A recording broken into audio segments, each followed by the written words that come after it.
Hi there, this is Prague Talk, a podcast from Radio Prague International. My name is Ian Willoughby. My guest this time is writer-director Dužan Duong, who made a big splash at this month's Karlovy International Film Festival with his debut Summer School 2001. Dubbed the first Czech-Viet movie, it recreates aspects of the 34-year-old's own childhood, much of which was spent around an outdoor market near the border with Germany.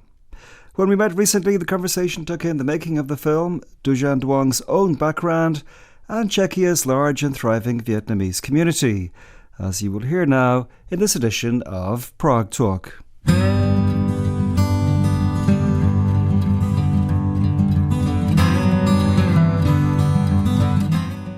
The first question is, you moved here to the Czech Republic at the age of 4. What was the background to that move? Where had you been before? So my parents, they met in 80s in Germany in a factory. And that's where I was made. But just after some years, my mom and my dad had to leave Germany and then went to Vietnam. And during that time, my father tried to get back to Europe.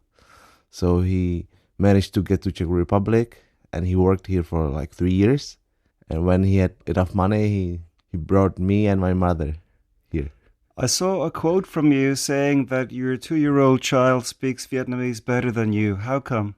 I think the biggest reason is that I spent most of my childhood with my Czech nanny. So I was gradually forgetting the language, and all I had was Czech culture and Czech. But my son, he is growing up with his loving parents and grandparents who are Vietnamese. So he gets to learn Vietnamese. So that's my second chance to learn. What about your name? Where does Dužan come from? Because there is a name Dušan. Yes. Where does Dužan come from? So Dušan, my mom, she opened a calendar with names. And my birthday is around 9th April.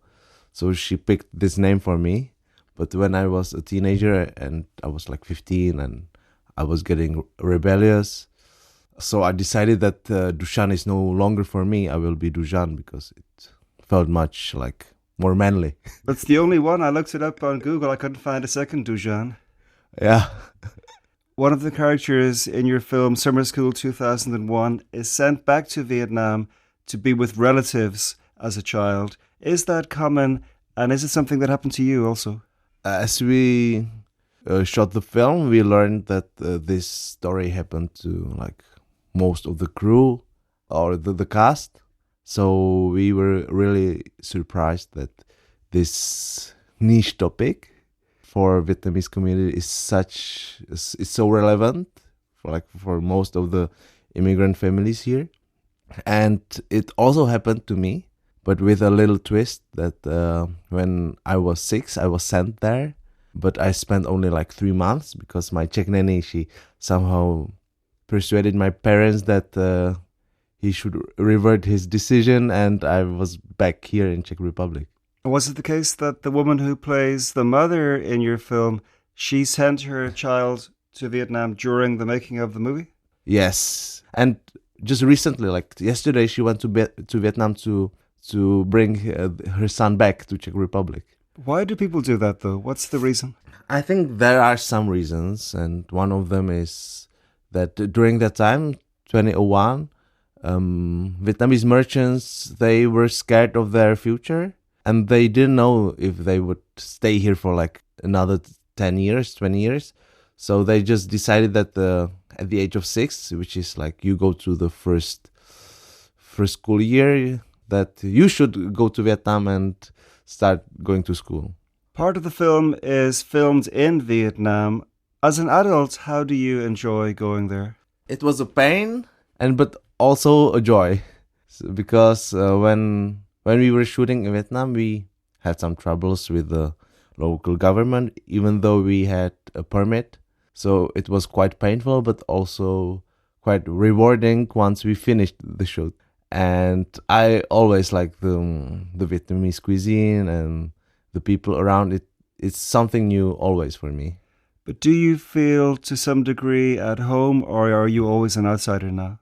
I think I'm outsider with a good insight for the culture. So I'm always like feeling torn in between the worlds. But I'm not complaining. I'm just using this as an advantage. What was your childhood like? I understand that the market that we see in the film was similar to a market that you spent a lot of time on as a kid. Yeah, so my childhood was like awesome because when you're a child, you don't have that much of like struggle and you don't think about very important stuff. You just want to have fun. So that's why I made this film because part of me still wants to be a child.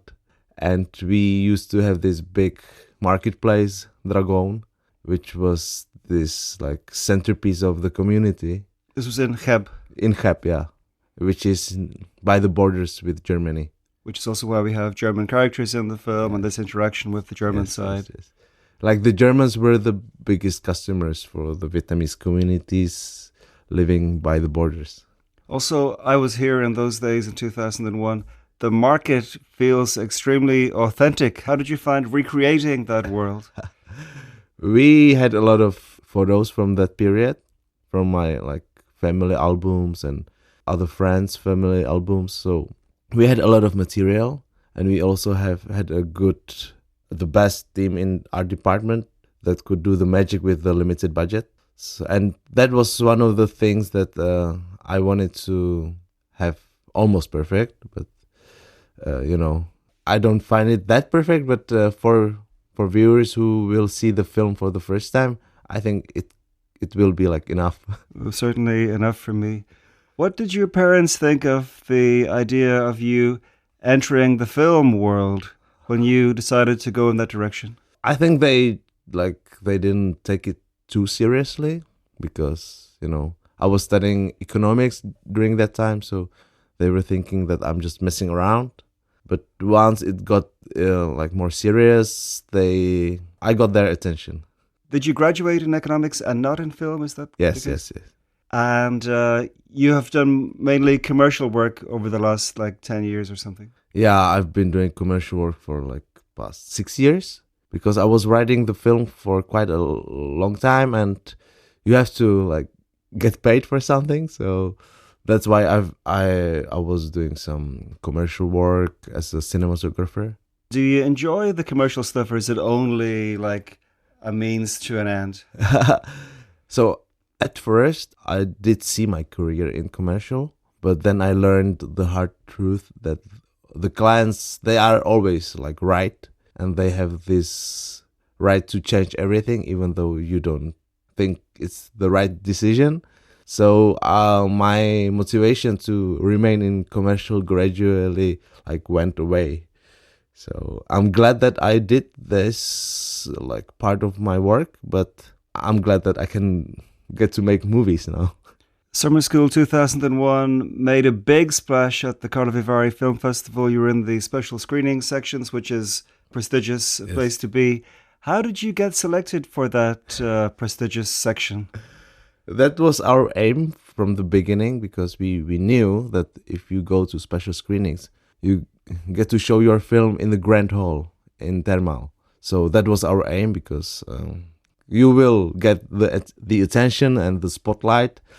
And we showed this film to Karel Och and his team somewhere half year ago. And they decided in a week. So we knew that this is gonna happen. So, and also they asked us if we want to compete in this Proxima competition, but we didn't feel that this film will be a good fit for this section. And how much did you enjoy the actual premiere? Because it looked amazing. Yeah, we tried to enjoy ourselves, and we tried to not overthink anything. We just went with the flow, and I think it worked out. It's been called the first Czech-Viet film. Do you feel any kind of pressure to impress both sides, to kind of get it right in a way that makes both sides satisfied with the outcome? Yeah, of course. The pressure is here, but the film is already finished and already locked. So the pressure is a little bit like not important right now because you cannot do anything about it. All I can do is like talk to you and other reporters and people, and I just have to like explain my ideas. But the best outcome is that I don't have to explain anything, and the film will just like communicate itself. There's one scene in the film where the characters are at home in their kind of crowded apartment, and they are fixing the labels of big brands onto, I guess, non-brand clothes like Puma and so on. And they have enormous piles of labels for Adidas and that kind of thing. Was that something that you saw at home as a kid? Yes, like 100%. I hope my parents won't get like jailed for that, but that's my childhood. I saw my dad like making these fakes, and I was always surprised how easy it is to like make this branded clothing. One time I saw an old man in the metro, and he was wearing a pair of sports shoes that had both the Adidas stripes and the Nike swoosh. And I thought, I bet he got these on the market. And I wish I had a pair myself because they were so funny. I wanted to ask you also about the casting of the film, and if there are enough decent Vietnamese or experienced Vietnamese actors in this country for you to choose from. We knew that the pool is like big, but not a pool of professional actors. But we knew that we have a pretty big community in here. So we decided to do this street Facebook casting. So my colleague Valeria, she somehow managed to get involved in this Vietnamese community, even though she cannot speak the language. So she found me 100 non-actors, and some of them were like actors, but it was like 3 or 4 people. So the vast majority were the non-actors. And did that pose any particular challenges for you to get them through the process? No, I prefer working with people with no experience, because their schedule is really like more open than with the professionals, and they don't have these bad habits of being famous. So it's a joy for me. And Vietnamese people, they know how to improvise, and that's what I like doing on a film set. So did you give them room to create their own lines? Yeah, the lines, they weren't that important for me. I just knew that a particular scene should like end with some like meaning. So I just guided them through the whole scene just to tell them that the ending should be this. As well as showing your new film at Karlovy, you also presented another project called Lost Boys, which is an animated series. What is that exactly? It's my new project. I'm like developing with the same team I did the summer school.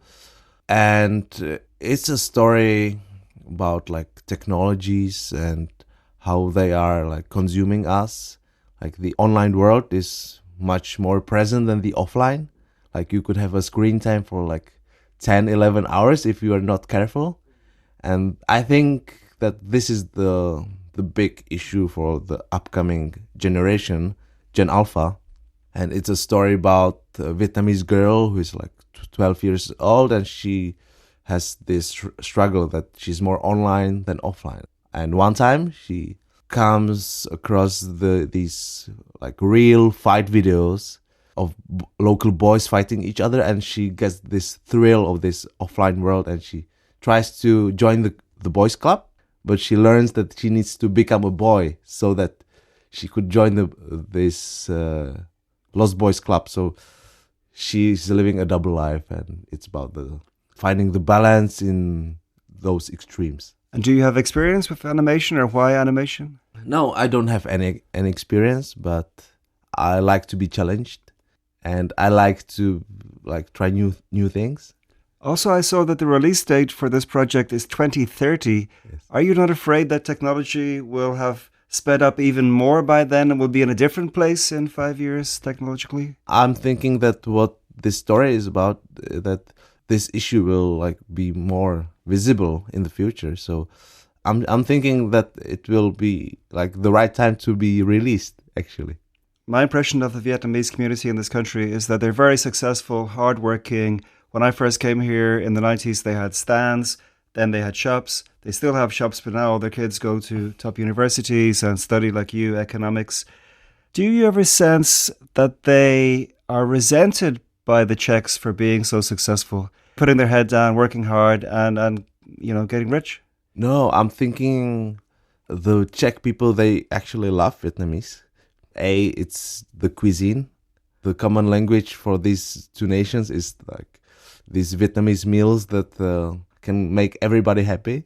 And secondly, like the services, like in general, like you said, the shops and everything, they are always open, and the Czechs, they love it. They can they forget their cigarettes, they can just go downstairs and buy the cigarettes.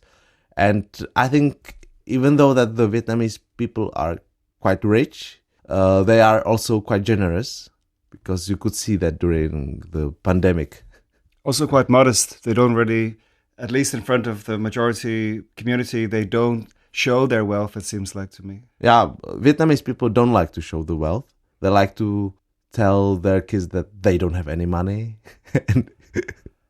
And are they offended when Czechs are simply ignorant? I mean, the common thing you hear about is how Czechs pick at them. They speak to them informally without any kind of right to do that.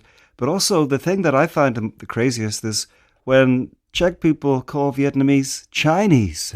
That is so ignorant. Yeah, it kind of is, but I can relate, because if I was a white man who has no interest in Asia, these people will look almost the same to me as well.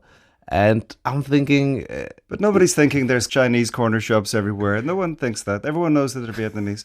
To say Chinese, to me, is just like willful ignorance. Yeah, but I'm not taking it too personally, because it is what it is, because I cannot change their mind. All I can do is make more films, and my generation can get this Vietnamese insight into this Czech culture, so we could change it. The other side of this coin is I often wonder what older Vietnamese people in particular, not people like you who are more integrated with the language and everything, how they view Czech people. Because they work so much harder, it seems to me, than Czechs. Yeah, people from the shops, they think that every Czech loves beer and smokes cigarettes, and they eat salty food. This is a stereotype from the Vietnamese community. But you don't think the Czechs are lazy or something? Yeah, some of them might be lazy, but some of them are super hyped. So it depends. How do you foresee things going in the future for Vietnamese people? Will they be just increasingly successful and wealthy, and maybe in 10 years all their shops will be staffed by Czechs? Yeah, I think yes, because Vietnamese, they will develop their businesses, and you will see a lot of mixed families also. So is that happening a lot? Yeah, I think it's happening now already. I have a few friends who have a Czech husband. So it will happen for sure, and I think it will only enrich our society. And like I said, we have a really good relationship. So, and does it happen more that you get Vietnamese girls and Czech guys than the other way around?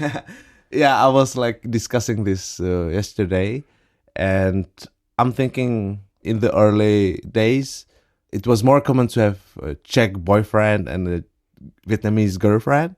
But with this Asian sensation boom, I'm thinking the Vietnamese boys will also get a chance to date white girls. And are there any issues with that in the community? Is there any kind of negative view of marrying outside the ethnic group? Yeah, I think there is still some prejudice. This marriage won't last that long, and the language is a problem. But with the new generation, the language won't be a problem, the culture won't be a problem either, because we will bring the culture, we will open up.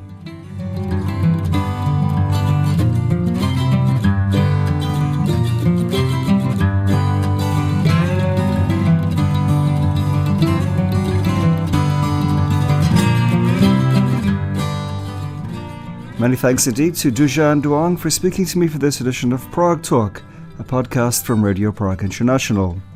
If this is the first time you've come across the pod and you enjoyed my chat with Dužan, why not look up some of the 100 plus earlier editions that are out there and subscribe wherever you get podcasts. But for now, that's all from me, Ian Willoughby. Thank you so much indeed for listening to Prague Talk, and talk to you again very soon.